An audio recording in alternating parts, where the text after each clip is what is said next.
మాసం రెండో శుక్రవారం కావడంతో ఇంద్రకీలాద్రి అమ్మవారి దేవాలయం భక్తులతో కిటకిటలాడుతోంది. వరలక్ష్మి వ్రతం సందర్భంగా దుర్గమ్మ లక్ష్మీదేవి అవతారంలో దర్శనమివ్వడంతో అమ్మవారి ఆశీస్సుల కోసం భక్తులు పెద్ద సంఖ్యలో తరలివస్తున్నారు. పసుపు కుంకుమలతో అమ్మవారికి మహిళలు ప్రత్యేక పూజలు చేస్తున్నారు. ఇంద్రకీలాద్రిపై శ్రావణ శోభకు సంబంధించిన మరింత సమాచారాన్ని మా ప్రతినిధి లీలా అందిస్తారు. ఇంద్రకీలాద్రిపై కొలువు తీరిన దుర్గమ్మ లక్ష్మీదేవి అవతారంలో దర్శనమివ్వడంతో ఆ తల్లిని దర్శించుకునేందుకు భక్తులైతే మాత్రం వస్తున్నారు.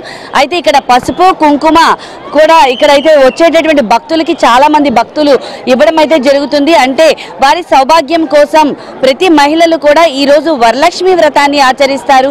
వారి శక్తికి తగ్గట్టు అమ్మవారి ప్రతిమని పెట్టుకొని ఇంట్లో పూజా కార్యక్రమాలు నిర్వహిస్తూ ఉంటారు. అయితే ఇక్కడ కొంతమంది మహిళలు ఉన్నారు.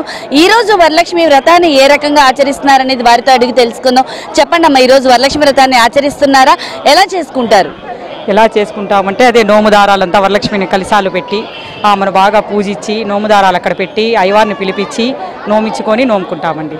అయ్యవారి ద్వారా ఆమెను బాగా. అసలు వరలక్ష్మి వ్రతం ఎందుకు చేస్తారు? వరలక్ష్మి వ్రతం అదే ఆడవాళ్ళ యొక్క పసుపు కుంకుమ సౌభాగ్యాలు బాగుండాలని, ఆ తల్లి యొక్క కృపా కటాక్షాలు మన మీద ఎల్లవేళలా ఉండాలని చేసుకుంటామండి. మీరు చేసుకున్నారమ్మా? ఈ రోజు వరలక్ష్మి వ్రతం చేసుకుంటారు. సాయంత్రం చేసుకుంటారు. అందరినీ పిలుచుకొని అందరికి వాయినాలు ఇచ్చుకుంటే అమ్మవారి కృపా కటాక్షం అందరిపైన ఉండాలని చెప్పి చేసుకుంటాం. సౌభాగ్యంగా ఉండాలని చేసుకుంటాం. అమ్మవారిని దర్శనం చేసుకున్నారా? ఎలా అనిపిస్తుంది? చాలా సంతోషంగా ఉందండి, చాలా హ్యాపీ.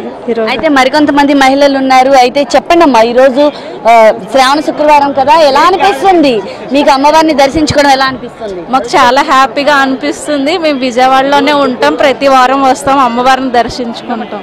ఆ అమ్మవారి దర్శనం చేసుకునేందుకు భక్తులు పెద్ద సంఖ్యలో అయితే రావడం అయితే జరుగుతుంది. ఈ రోజు ప్రధానంగా అమ్మవారికి శ్రావణ శుక్రవారం కావడంతో భక్తులందరూ కూడా ఆలయానికి రావడం అయితే జరుగుతుంది. అయితే మరికొంతమంది ఉన్నారు. సార్ చెప్పండి, ఎక్కడి నుంచి వచ్చారు అమ్మవారి దర్శనం చేసుకోవడం? హైదరాబాద్ నుంచి వచ్చాము. బాగా అనిపిస్తుంది, చాలా బాగుంది. ఇంతకు ముందు వచ్చాము, ఇప్పుడు కూడా వచ్చాము.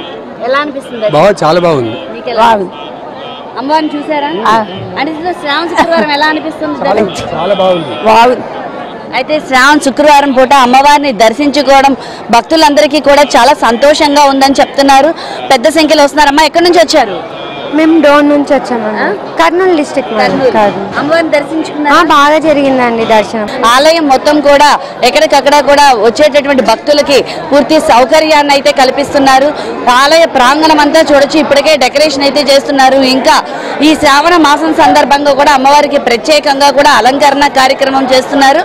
ప్రధానంగా అమ్మవారి అంతరాలయం అయితే కనుక అమ్మవారి మూల విరాట్ని లక్ష్మీ స్వరూపంగా కూడా అమ్మవారి మూల విరాట్ ఈ రోజు లక్ష్మీదేవిగా భక్తులందరికీ దర్శనమిస్తున్నారు. లక్ష్మీ స్వరూపంగా ఉన్నటువంటి అమ్మను దర్శించుకునేందుకు భక్తులైతే మాత్రం పెద్ద సంఖ్యలో ఆలయానికి తరలి వస్తున్నారు. అమ్మలగన్న అమ్మను, ముగ్గురమ్మలగన్న మూలపుటమ్మను, ఆ దుర్గమ్మ తల్లిని దర్శించుకునేందుకు భక్తులైతే ఆలయానికి రావడం, ఆ తల్లిని దర్శించుకోవడం చాలా సంతోషంగా ఉందని అయితే మాత్రం భక్తులు చెప్తున్నారు. ఇంద్రకీలాద్రి ఆలయంలో కూడా సామూహిక వరలక్ష్మి వ్రతాలని ప్రతి ఏడాది అత్యంత వైభవపేతంగా నిర్వహిస్తూ ఉంటారు.